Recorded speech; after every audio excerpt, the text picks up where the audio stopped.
Okay, we're going to go ahead and get started. Welcome to our webinar. This is Shareholder Season 2025, Winning Results for the Planet. My name is Gigi Norcross, Vice President of Business Development for Green Century. And we're so excited to be able to present this webinar to you as we have an hour of really a jam-packed agenda. So let me give you a sense of what we're going to cover over the course of the next 60 minutes, and then I'm going to turn the mic over to some of my esteemed colleagues. A couple of quick housekeeping notes. We've enabled the chat for questions, so feel free to pose questions throughout the course of the webinar. We will answer some of those questions in the chat, and others we will answer at the end of the session as we have left time for questions at the end. And that's the only housekeeping note that I have. So let's move on to the next slides that I can introduce our panelists for today. We are going to be covering several different things over the course of the next 60 minutes. The primary purpose of this webinar is to give you all a sense of Green Century's shareholder advocacy season. So what we did, what our accomplishments were, and a little bit of a primer on shareholder advocacy. And then we have asked members of other environmental organizations to join us today so that we can talk about where we work collaboratively on campaigns and what impact that can generate. So Annie Sanders is our Director of Shareholder Advocacy for Green Century. She will be doing most of the talking today.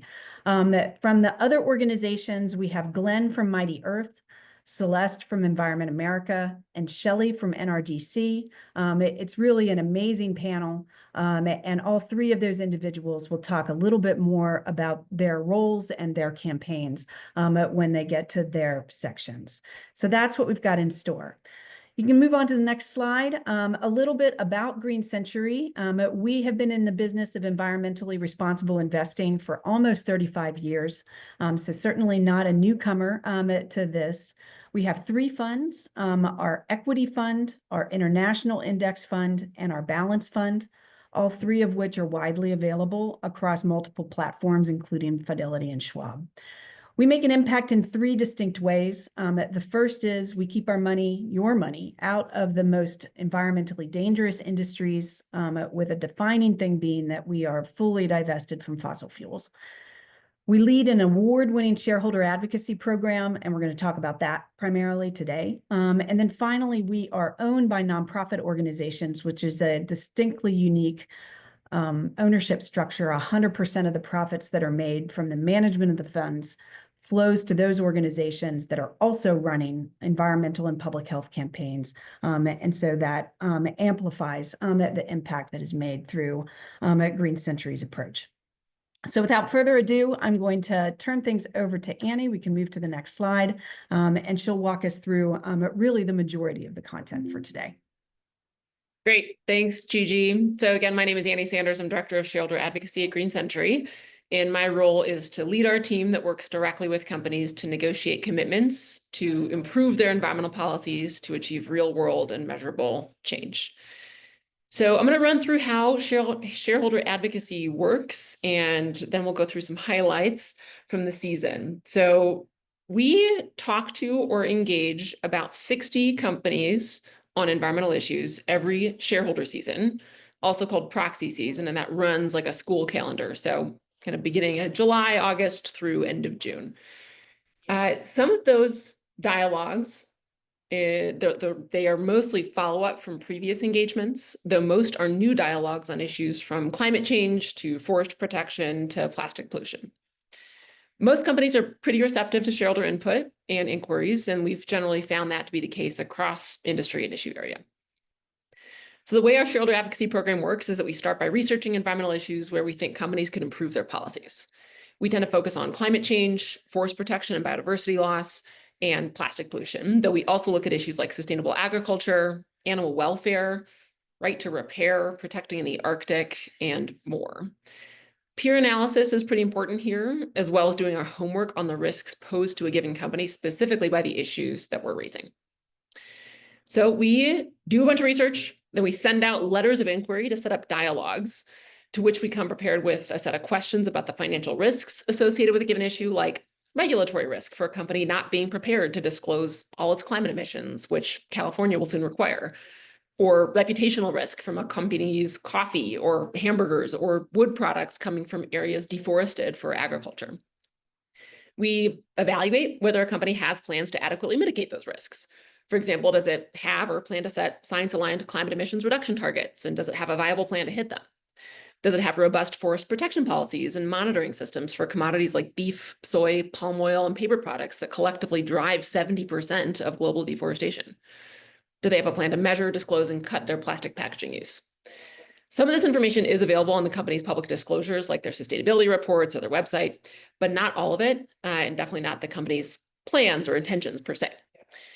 So after dialogue, if we determine that the company is adequately mitigating those risks we've raised or has plans or is willing to do so, great.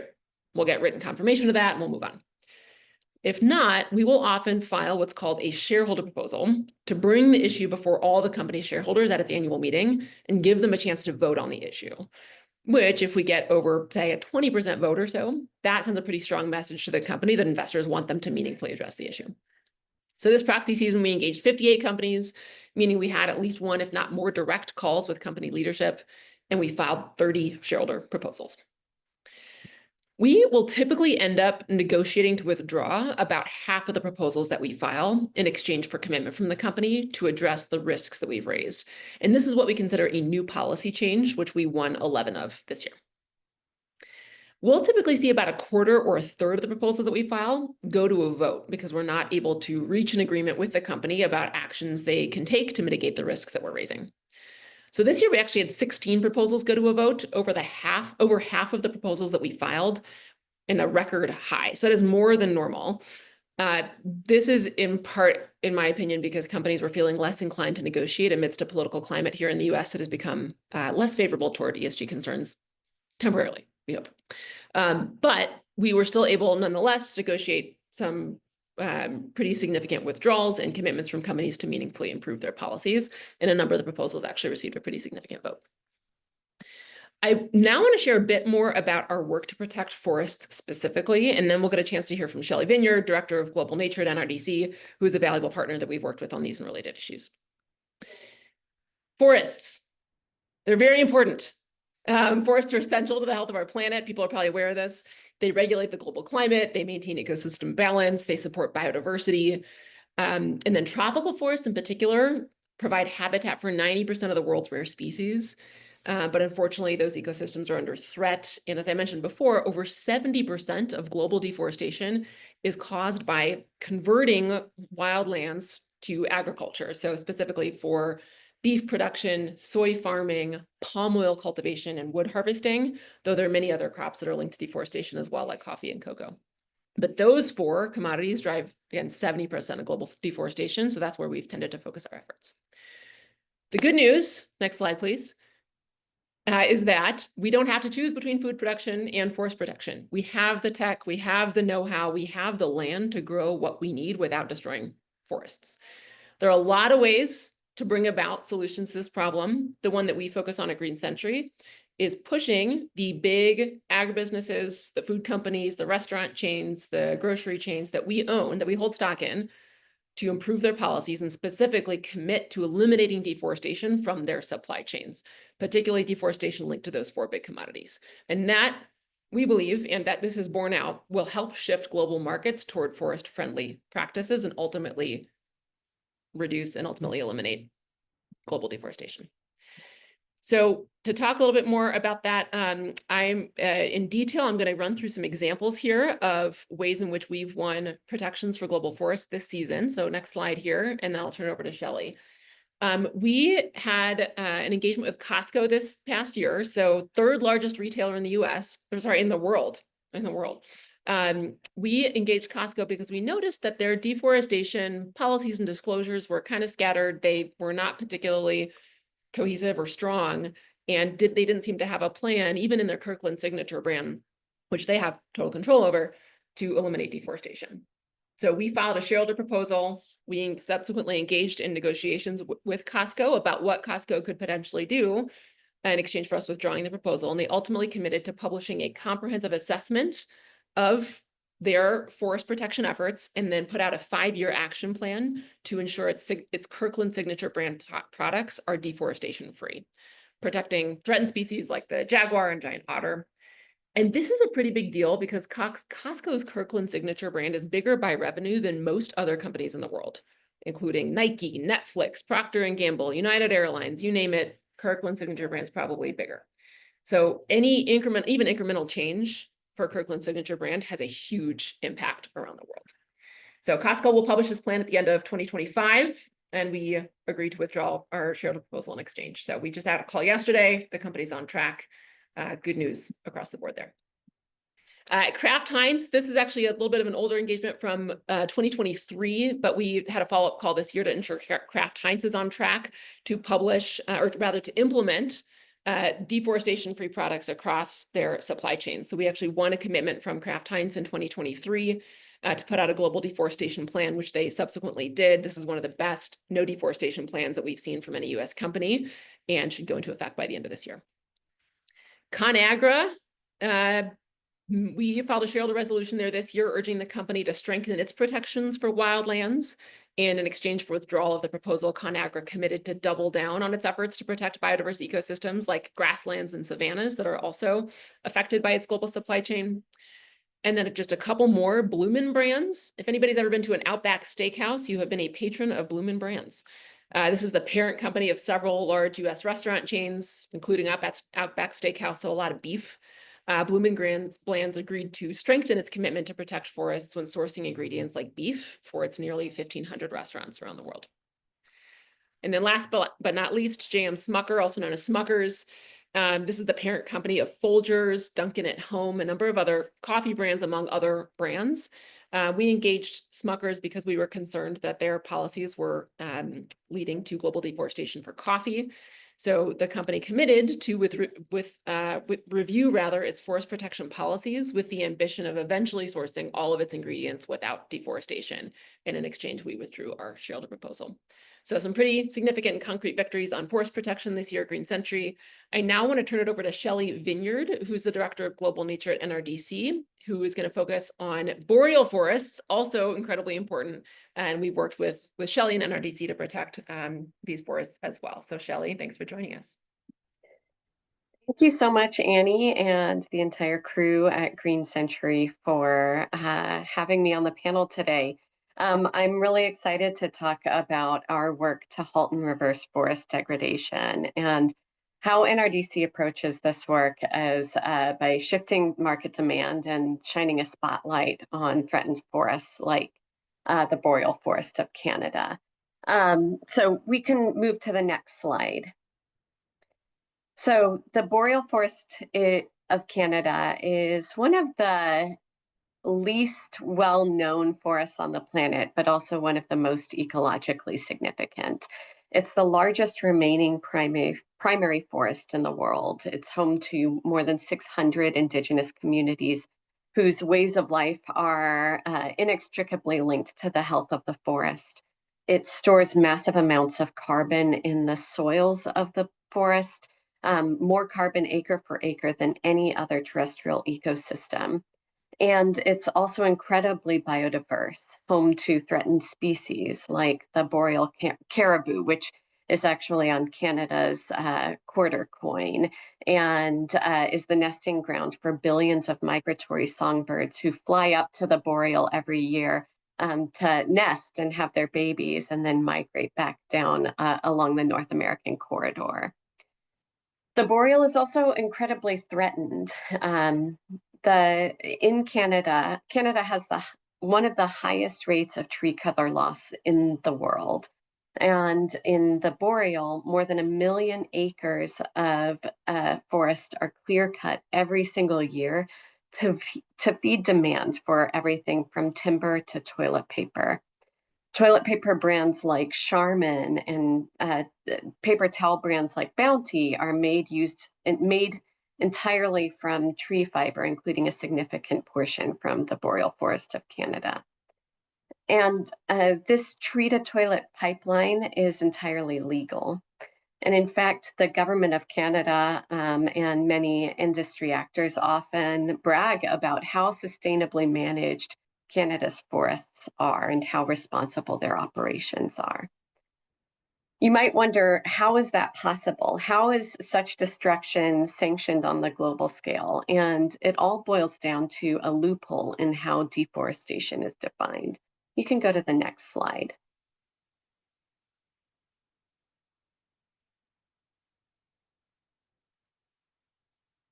So, what deforestation technically means in most policy, in a legal sense, in many corporate sourcing policies, is just when trees or a forest is cut down and that area of land is converted to another use.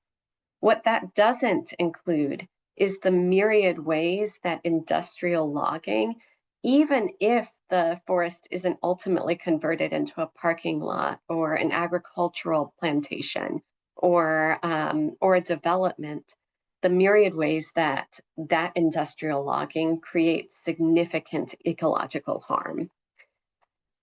And that whole category of impacts is often defined as forest degradation. So you can go to the next slide. You can imagine that the impacts of industrial logging are significant and severe. And in Canada, it's really clear how big of an impact we're talking about. So from building the roads that allow the logging industry to access the forest to the actual the machinery and industrial activities required to clear cut the forest. It's a vast operation across multiple provinces. And in fact, in Canada, there are more than 900,000 miles of roads built for industrial logging activities. That's enough to encircle the planet 37 times. As I mentioned earlier, more than 1 million acres of forest every year are clear cut. And this leads to significant structural and functional changes. You can go to the next slide to see some of the types of risks that this type of industrial activity creates. This includes everything from releasing the carbon that's been locked in the soil for millennia, destroying habitat for threatened species like the boreal caribou, and leading to population declines for migratory songbirds. It increases wildfire risk in many areas and increases flooding where clear cutting has happened, because the forest also stores significant amounts of fresh water. And when it rains, a clear-cut forest is much less able to absorb that rainfall than a healthy forest ecosystem. So what can be done? In order to stop the threats of forest degradation, we need to reduce the social license and increase accountability for the products and companies manufacturing products and their practices that fuel forest degradation. And that's what NRDC has been doing, working very closely with Green Century for the last 5 years. You can go to the next slide. We have a four-pronged approach. First, we focus on educating consumers about how consumer demand drives forest degradation in places like the boreal.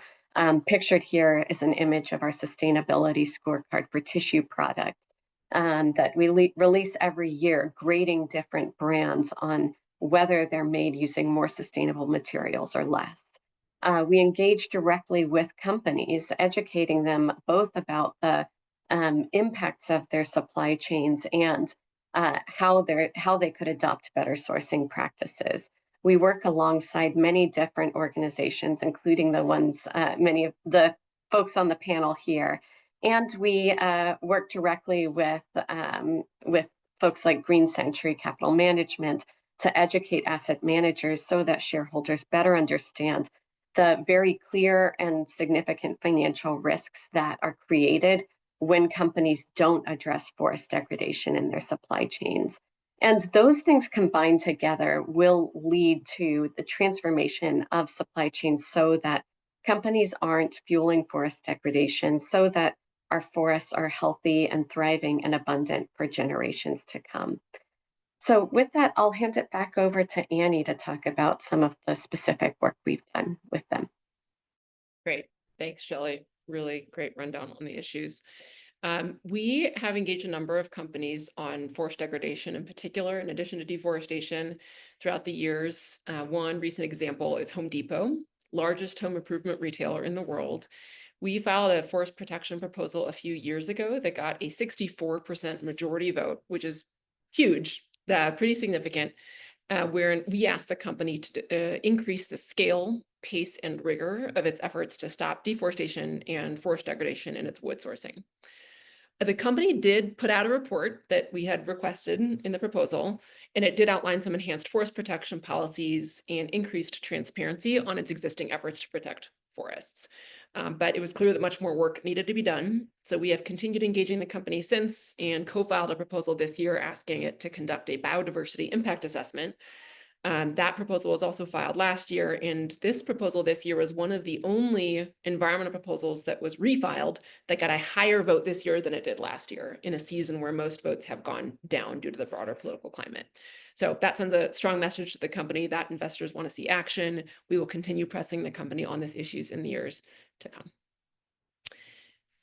I want to now do a hard pivot to plastics. We work on a lot of issues, and plastic waste is one of them, another pretty significant environmental problem that we and our partners at Environment America have tackled in recent years.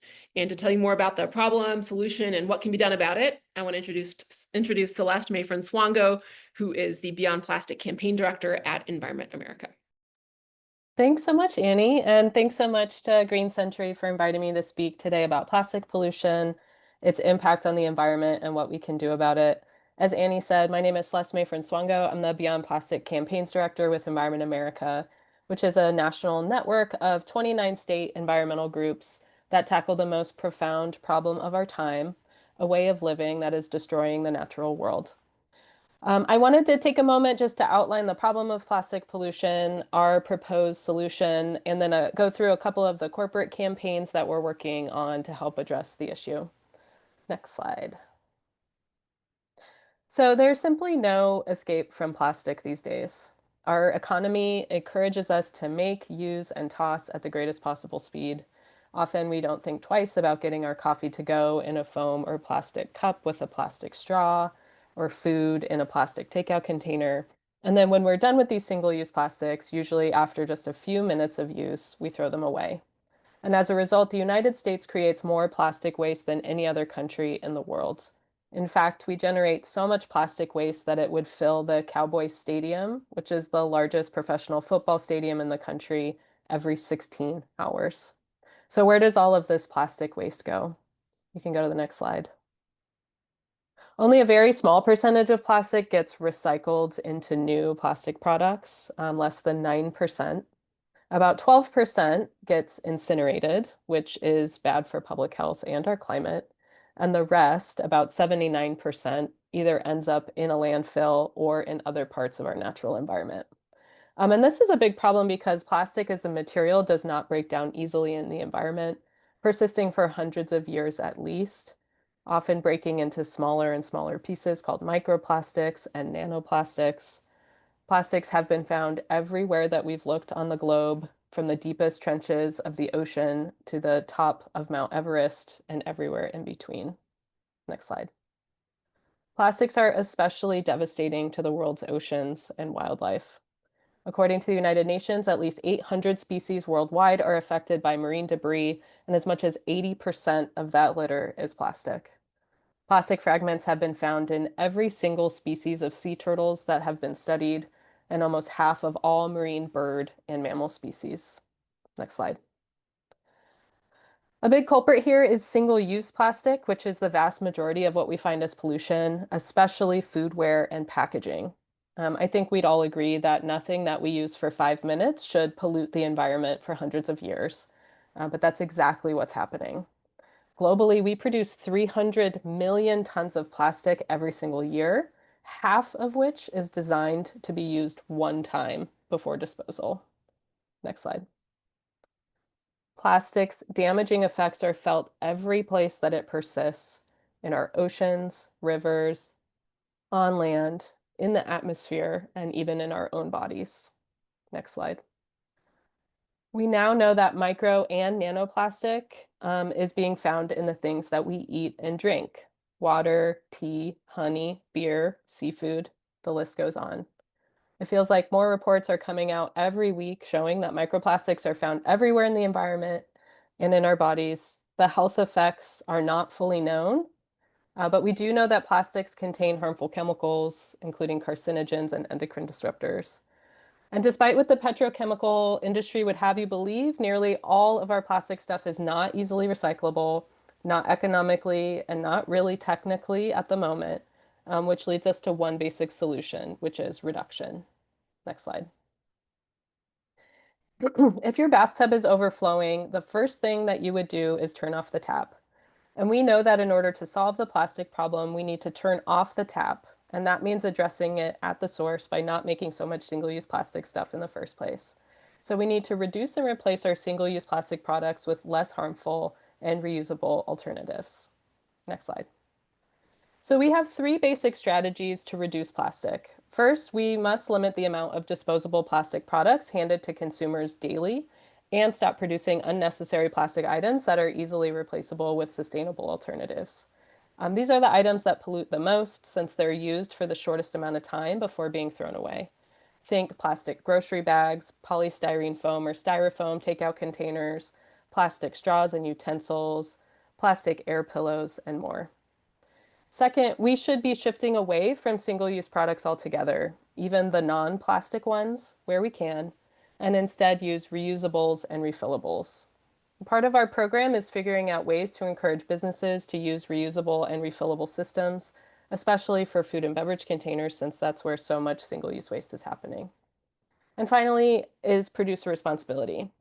Producer responsibility is the idea that producers of plastic packaging and other plastic products should take financial responsibility for the full life cycle of their products. Producer responsibility programs work because they change the incentives that make wastefulness so cheap. Because when manufacturers are held responsible for their products at the end of their lives, they tend to make different choices when designing these products in the first place and tend to make them more reusable, repairable, and recyclable. So most of the work that Environment America does to reduce plastic pollution happens on the state level through state policy. But we have also been working on the national level, targeting major corporations, asking them to do what they can to reduce plastic waste by implementing one of these strategies. So I wanted to take a moment to share a couple of examples. You can go to the next slide. So first is our Tell Costco Reduce Plastic Packaging campaign.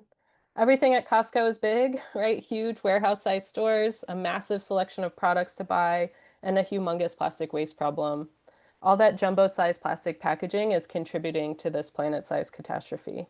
And so we've been calling on Costco to protect wildlife and the planet by cutting back on its use of plastic packaging. As a massive retailer, Costco has the chance to not only make a difference on its own shelves, but also inspire the rest of the industry to take action. If a company like Costco can reduce its plastic footprint, it would just help set an example for other big box stores to follow. Between Environment America and our allies at PIRG, we've generated over 82,000 petition signatures to the company, calling on them to do what they can to reduce plastic waste. And as Annie will discuss shortly, after we delivered petitions to Costco and from conversations with Green Century, the company released a plastic action plan that outlines the steps the company will take to reduce plastic use within its Kirkland signature brand. And so we're continuing to generate more public support, urging Costco to continue to do what they can to reduce plastic waste and plastic packaging from their store shelves. All right, next slide. Another corporate campaign that we're working on is targeting Coca-Cola. Coca-Cola creates more plastic waste and pollution than any other company in the world for several years running. Coca-Cola took steps to turn its reputation around in 2022 when it committed to using refillable or returnable bottles for at least 25% of global sales by 2030. But unfortunately, the company is now backtracking. So earlier this year, Coca-Cola released its updated plans, which scraps its commitment to use reusable bottles completely. And it dilutes its recycling goals as well, aiming to use 35 to 40% recycled material by 2035, rather than 50% by 2030. By watering down its commitments and refocusing its goals onto recycling, Coca-Cola is avoiding the real solution to plastic pollution, which is that we just have to stop making so much plastic in the first place. So we've been generating and delivering tens of thousands of petitions targeting the company and urging them to not go back on their goals. They still have not gone back and recommitted to their commitment to refillables, but we do have some reason to believe that they're feeling the pressure. And we know that when we work together to build public support and also have shareholder advocates working directly with the companies, we can make progress. And with that, I'll turn things back over to Annie. Great. Thanks, Celeste. Yeah, the Costco and Coke examples are two really good ones that illustrate how we can kind of supplement with shareholder advocacy some really important work happening from the NGO sector. So we engaged Costco on the issue of plastics a couple of years ago, before this most recent forest engagement, right around the time when Environment America was generating a lot of petitions and a lot of outside pressure. We were concerned that Costco was facing risks from its excessive plastic use, the single-use use in particular. So we filed a shareholder proposal asking the company to explore how it could expand the scope and scale of its plastic reduction efforts. We subsequently had a number of withdrawal negotiations with the company, and they led to a new commitment by Costco to transparency and action. So what Celeste mentioned around enhanced disclosure around plastic content or recycled content in Costco's plastic packaging.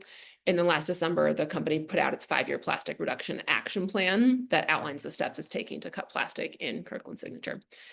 And then Coke, largest plastic polluter in the world, selling beverages in more than 100 billion plastic bottles a year. As Celeste mentioned, the company recently reneged on that goal to deliver 25% of beverages in reusable containers by 2030. Fortunately, mere weeks before Coke unceremoniously discarded that goal, Green Century had actually filed a shareholder proposal asking the company to disclose a plan showing how it planned to hit that reuse goal, since it was unclear and the company did not seem on track. So we had some leverage to negotiate. Coke did not want our proposal to go to a vote because that would shine an even brighter spotlight on the fact that it just walked back these big environmental goals that it had set just a few years earlier. So the company was willing to negotiate. We had an extensive back and forth around what we would be willing to withdraw our proposal in exchange for. And then ultimately, though we weren't able to get the company to reinstate its goals, in exchange for withdrawing our proposal, we got them to commit to disclosing their ongoing investments in reusable bottles and the outcomes of those efforts quantitatively, which the company did not want to do initially, refused to do, but then ultimately gave on that point. And then this will help investors track the company's efforts to mitigate plastic-related risks over time and allow both NGOs and investors to hold the company accountable. I want to share just a couple of other plastics victories this year before we turn to our next speaker on climate change. So on plastic pollution, we both engage companies and push them to cut plastic pollution, disclose your plastic footprint, and then figure out where you can make cuts to reduce plastic production in the first place. But we also engage companies around misleading recyclability claims. So big picture, most plastic, only 9% of all plastic ever made has been recycled. Recycling is a part of the solution, but it cannot be leaned into as the big kahuna solution, as the only solution. As Celeste said, we got to turn off the tap as the primary focus. And in particular, companies should not be using misleading recycling labels in general, but should not be leaning into recycling at the expense of plastic reduction efforts. So a big part of our plastic program is working to make sure companies aren't labeling plastic packaging as recyclable when it is not feasibly recycled in practice. Just because something is technically recyclable somewhere doesn't mean you can slap a recycling label on it. It has to be widely recycled in practice. And this is being backed up by legislation around the country, most notably in California, SB 343 and a number of other laws. actually make it illegal for companies to do that, to label something as recyclable that's not widely recycled in a given community where it's sold. So I think the threshold's like 60% of stuff that's labeled as recyclable has to actually be recyclable to merit that label.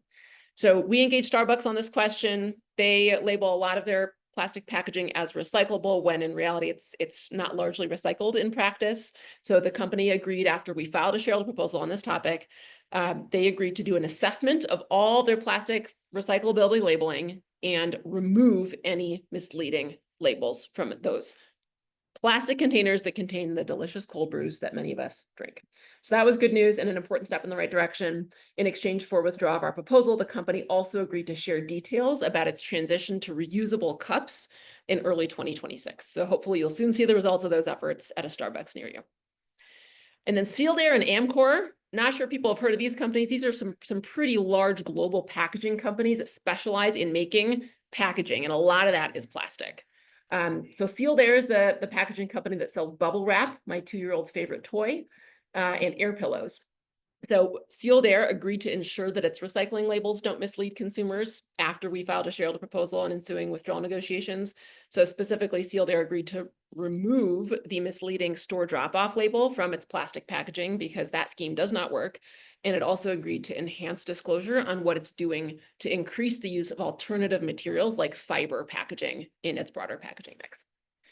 And then last but not least, at Amcor, another global packaging company, in response to a proposal from Green Century, Amcor agreed to assess whether its current approach to recycled content claims in its plastic packaging increases financial risks for the company, and if so, to take immediate corrective measures. And we'll be putting out a press release on that soon. That is hot off the presses.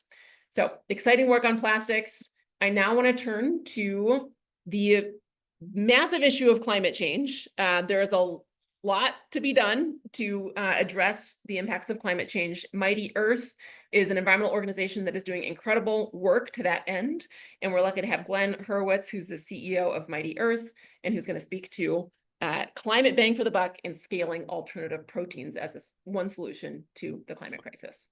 Thank you so much, Annie. I'm going to talk about this topic, and I'm excited to do so because it is really powerful. But I think perhaps the most important thing I can say is Mighty Earth is a global advocacy organization working on nature and climate. We work all around the world on the biggest challenges, from stopping deforestation to transforming the meat industry to decarbonizing industry. And on issue after issue, we see Green Century punching wildly above its weight for impact. It's such a critical ally, and for over 10 years, I have seen them make a big difference to stop bring down deforestation for palm oil 90% through their investor engagement. You've heard a lot about their successes on protecting forests in a totally different ecosystem in Canada, driving clean energy investment. What we see over and over again in our work, where we're engaging and campaigning on dozens of companies, is that Green Century, because of their not being just savvy investors, but also strategically savvy in how to move companies from an advocacy perspective, leads the global community of pension funds. So they're able to rally investors with trillions and trillions of dollars in assets under management to have their power felt in the boardrooms of all of these companies that are defining our future, deciding how severe climate change is, deciding how much deforestation there will be. And so I'm grateful to be invited here to share our perspective on this one issue. But I just say we've seen this across the board, and I really cannot speak highly enough of them or recommend them highly enough for people who want not only to get good financial returns, but also have a bang for their buck with their money. So yes, Mighty Earth, we're tackling the biggest issues on nature and climate.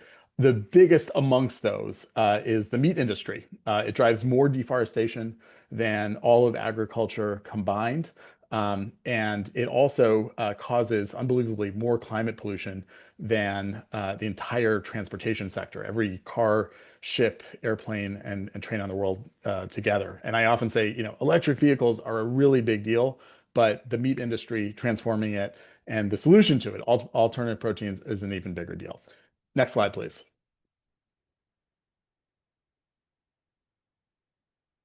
And I just want to give you, a visual sense of what we're talking about. So this is from an ecosystem called the Cerrado in Brazil. It doesn't get as much attention as the Amazon, where we also work, but is actually being hammered by large meat companies like Cargill and JBS even faster than the Amazon rainforest. It's 200 million hectares. It has the 5% of the world's biodiversity.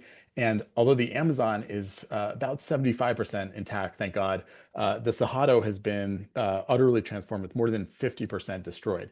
This is the modern day agricultural frontier. And when you are there, you see stretching out to the horizon, soy plantations, soy animal feed plantations, cattle ranches on a vast scale that, makes big ag in the US look frankly homely. And so this is what we're talking about when with the meat industry. Their cattle is an incredibly inefficient way to get calories relative to just eating calories from plants directly. Other types of meat are somewhat more efficient, but they use many times the amount of land, energy, and water. And so this is what we're tackling. Next slide, please. And this is the ethos. To give you a sense of why this deforestation is happening. Brazil decided, and other countries in South America as well, that they were going to settle these areas, and they said the Amazon was a land without men for men without land, and that might sound really appealing. But if you go to the next slide. Sadly, not true. There were indigenous groups and are indigenous groups living throughout the intact Amazon, Cerrado, Pantanal, Chiquitania, other ecosystems throughout South America. And the meat industry has displaced indigenous people across the board. Of course, they've contributed to endangering animals like jaguars and sloths and amazing species of birds, and sent billions and billions of tons of carbon into the atmosphere. So it's ugly, and what delivers steaks or burgers takes a real toll. Next slide. And you can just see, I mean, the scale of this.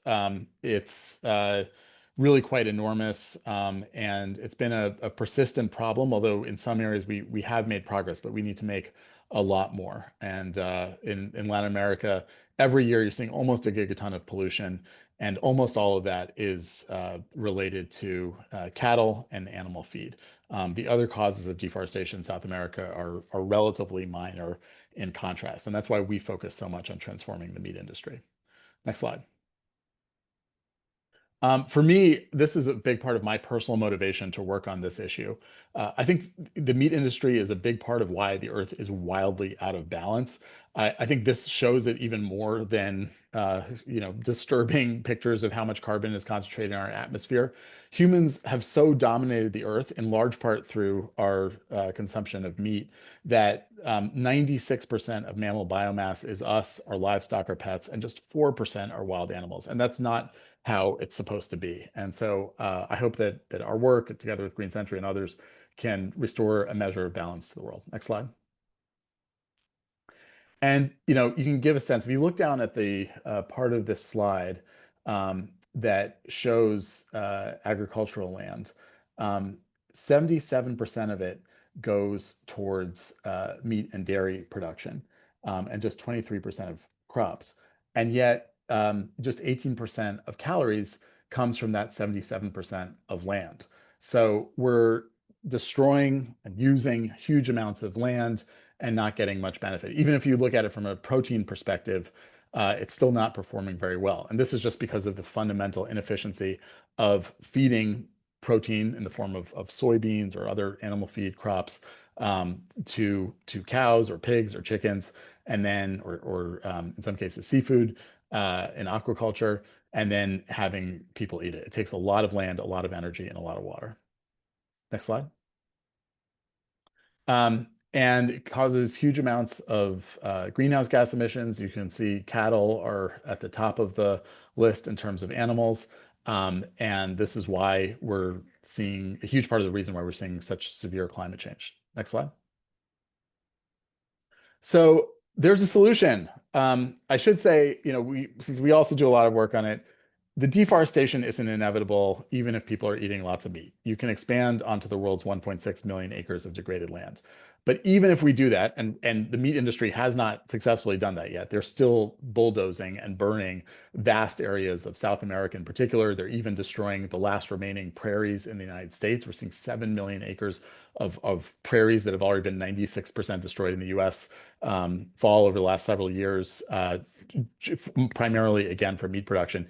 Even if you solve that problem, which these meat companies have not done, there's still huge amounts of emissions coming from coal. They're still occupying large amounts of land. They're still sending hordes of pollution into waterways like the Mississippi and Chesapeake Bay and others. And the great news is that plant-based protein or fermented protein or cultivated protein has vastly better emissions. It's lower on the food chain, and therefore it has less space. So the dream, going back many decades, is that you can provide people the protein they want, but without the enormous environmental devastation. And in the case of beef, you're seeing 90% plus benefits across a range of metrics. Next slide. Despite this potential from all proteins, the people all around the world often like to eat meat. They're reading propaganda from the meat industry about how it's healthy for you, even when in many cases the opposite is true. And especially in the developed world, people eat vastly too much protein for their lifestyle.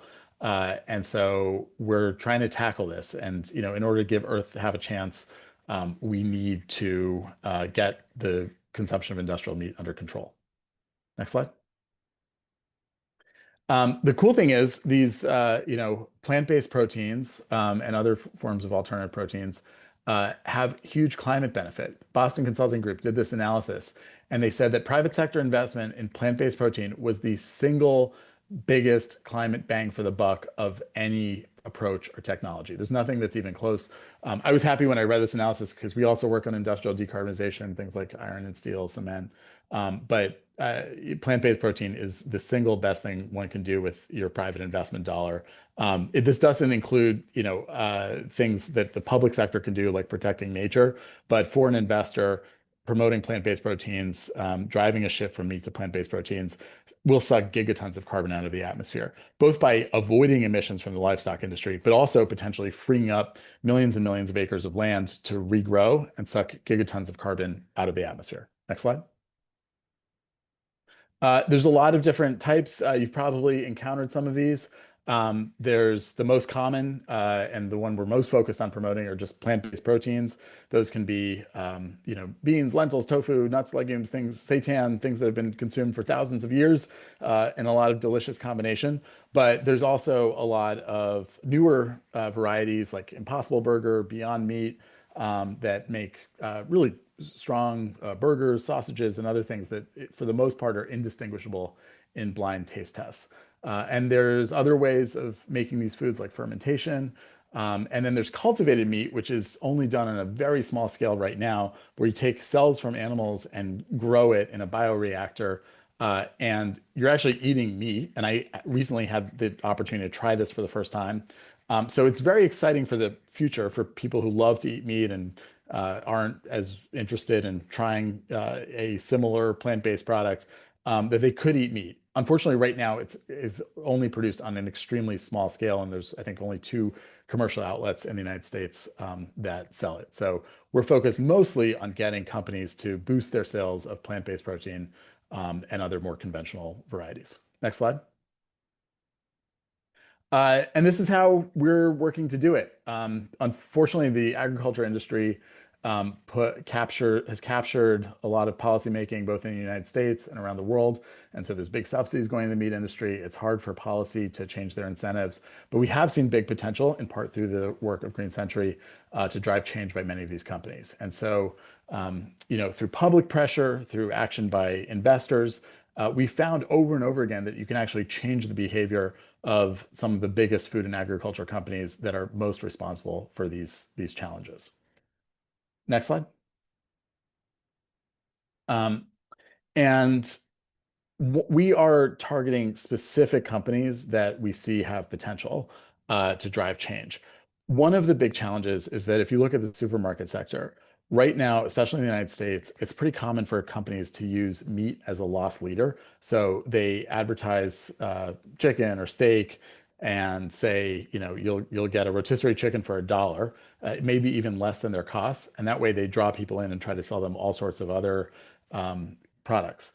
At the same time, the plant-based protein that has a way lower environmental footprint is relegated in most cases to an obscure corner of the freezer section, and they often mark it up by over 90%. So already this is a newer industry, a smaller industry. It hasn't benefited from decades of subsidies, and it's facing obstacles imposed by the retail industry. And so what we are doing is pushing many supermarkets to improve. And just to give you an example, we had a conversation with Walmart recently, and they took a very small step, but put the plant-based burgers right in the freezer section with the meats, so people could actually see it as an alternative and say, "Hey, maybe I'll try this and give it a shot." We also have gotten many large European-based supermarkets to set targets to sell 50 or 60% plant-based meat by 2030. And that would really represent big progress and drive a lot of these other positive marketing changes. So we are seeing some receptivity by some of the larger supermarkets. If you could go to the next slide. But there's a lot more to do. And these are some of the big ones that we're focused on that have a lot of leverage. Our theory of change generally is to drive change by the largest players in an industry and then use the momentum from that to make it into an industry standard. Next slide. So we recently did a scorecard. These are some of the top performers. As you'll notice, there are no American companies on this list, although many of these chains do have outlets in the United States. And we are working to try and pressure or engage or persuade the American supermarkets as well to do better and on some of the metrics. But these are some of the key target companies where we're seeing movement. And just, you may not have heard of these brands, but like Ahold Delhaize owns Stop and Shop, Food Lion, Giant, and Hannaford and others. Next slide. So, I just wanted to conclude, but these are people from the Uruguay, people in South America that we've worked with very closely and helped bring their voice to drive change with Carrefour, which is the largest supermarket chain both in France and Brazil, and is responsible for selling huge amounts of meat related to deforestation. We were able to not only get them to cut off 800 plus suppliers linked to deforestation, but also dramatically expand their plant-based marketing. And so now they've exceeded their goals of $500 million in sales of plant-based marketing by several $100 million. And this is the kind of impact that we're working to replicate in partnership with Green Century and others. It's an incredibly powerful tool for nature and climate. I've seen myself the devastation from deforestation in South America. And our hope is that as we scale all proteins so that they can compete on taste, on cost with industrial meat, we'll be able to suck gigatons of carbon out of the atmosphere and restore habitat across multiple continents for endangered species. Thank you. Great. Thanks so much, Glenn. Really great overview of the issue and how it ties into climate. I'll run through a quick couple Green Century tie-ins and then wrap us up with hopefully a couple minutes for questions. On this particular issue, though, we did engage McDonald's and Wendy's on essentially, where's the beef? What's your plan to hit your climate emissions reduction goals if you're not dealing with emissions from beef? And so this is sort of a roundabout way to get at this alt protein question, since in order to ultimately reduce emissions in line with what science says is necessary to reduce the most significant impacts of climate change, companies like McDonald's and Wendy's need to deal with emissions related to beef, specifically cut them and scale up solutions like alt protein. So each company recognizes the impact of climate change. They have climate emissions reduction targets. They have climate transition plans, or essentially a roadmap showing how they're going to hit their climate goals. But it's not very well detailed, and it doesn't address this critical question of where's the beef.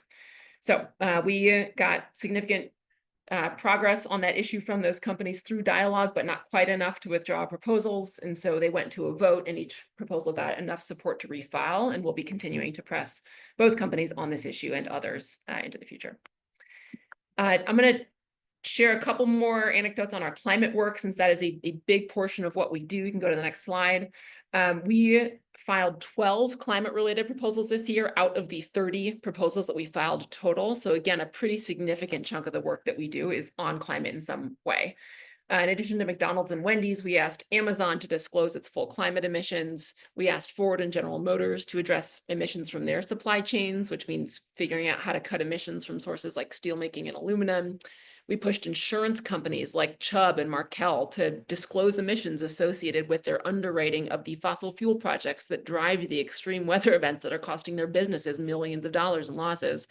And we tackled emissions in the footwear and apparel industry, filing at companies from Columbia Sportswear to Foot Locker, asking them to set targets to cut their climate emissions. So a lot of great work on climate, critical issue. We also did a lot of work this year on preserving biodiversity and safeguarding animal welfare. Specifically on biodiversity, we filed a shareholder resolution asking chemical company Chemours to assess biodiversity impacts before mining in ecologically sensitive areas like the Okefenokee Wildlife Refuge in Georgia. Pretty reasonable ask. We won enough support on that proposal to refile and continue to pressure the company this year, or this coming year. And then on safeguarding animal welfare, we actually won an agreement with Jack in the Box a couple of years ago to eliminate gestation crates from its supply chain. And those crates are pretty harmful. If people are aware of, there's a lot of really bad pictures on the internet about pigs in very tight quarters in confining cages. We think those are inhumane, and they also allow the factory farming industry to continue unchecked. So we push companies to eliminate gestation crates. Jack in the Box made that kind of commitment a couple of years ago, and ultimately is on track to hit that goal of no gestation crates in its supply chain by 2026. It's on track. It was at 25% at the end of 2024 versus 0% the year prior. So significant progress there on protecting animal welfare. I'm going to pause here in hopes that we have some time for questions, but that was a brief tour of Green Century shareholder advocacy work this season, and also some critical work being done with our nonprofit partners at Environment America, NRDC, and Mighty Earth on some of the most critical environmental issues of our day. We're pleased to report this progress, and we'll continue fighting on these issues in the years to come. All right, we did leave just a few minutes for questions. Want to point to a couple of resources before we go there. This is our guide to fossil fuel-free investing. So if you want to scan that code, you may have already seen the guide. If you have, then you can send it along to someone else. Because as we have found, there's not a lot of resources out there on how to keep your portfolio fossil fuel-free. And so this is one of them. We also have a 2-page fact sheet on our shareholder advocacy season in review. We'll drop a link to that in the chat, and that is a fresh off the presses piece. So feel free to take it, read it, share it. The more people that have it, the better. We can move on to the next slide. We do have contact information for all of our panelists, a disclosure to show you, and then we will take some questions. I will also note that this slide deck will be sent out to everybody that registered. And so all of this information will arrive in your inbox. And so you don't feel like you need to scramble to get back to that code or any of those things. Okay, so moving on to just a couple of minutes for questions. The first one that I have is from the questions that have been coming in, is Annie for you. Sort of a 2-part question. One is shareholder advocacy and the way that Green Century does it. Is that unique? I have not heard a presentation like this before. And then secondly, what changes have you experienced or do you anticipate experiencing with the current administration? Yeah, it's a great question. Our shareholder advocacy program, I would say, is unique. We have a team of 4 of us. We engage companies pretty heavily on the issues that we just ran through, and we are a fairly prolific filer of shareholder resolutions. I think that's one thing that sets us apart. A lot of firms engage companies and dialogue on these issues and inquire into risks associated with them, but oftentimes it stops there. But we take that next step. If the company is not, in our view, adequately mitigating the risks that we raise, we then file a shareholder resolution, which brings that issue before all the company shareholders and forces them to just address the issue in a more direct way and visible way. We, though, do often see the main benefit from those filings as a withdrawal agreement, which someone asked a question about earlier. So we will often withdraw our shareholder proposal in exchange for a company committing to change or improve its policies. So that is the case for a lot of the victories that I just ran through. We won those because we withdrew the proposal in exchange for a company's commitment. There are not that many other firms that file as many proposals as we do, not many other mutual funds. In fact, I don't know of any others that file as many as we do. So I think we're more not about aggressive, but we are more forceful, and we take action to ensure the victories happen. And then in terms of changes with the current administration, it's a more challenging climate, I think, in which to do this work, in that there's not the kind of widespread support from some of the larger asset managers when it comes to voting on shareholder proposals, like the ones that we put forward. So some of the votes are definitely lower, and I think there's a reluctance among companies to be as strident as they perhaps once were a few years ago about their policies to address environmental issues or others. So there's definitely a change in climate that's made it a little bit more challenging, but we are continuing to do the work. We are going to continue to file proposals and engage companies on these critical issues. Just because someone in power just because people in power have changed does not make these issues any less important. And our work going forward will reflect that. Great, thanks so much. And we are at time. We, as promised, did answer a lot of questions over the course of the presentation in the chat. If we didn't get to your question, we have a record of all of them. And so somebody from the Green Century team or someone from the panel will interact with you sort of off the webinar. We really appreciate you spending your lunch hour, if that applies, with us, learning a little more about shareholder advocacy and the impact that it can generate.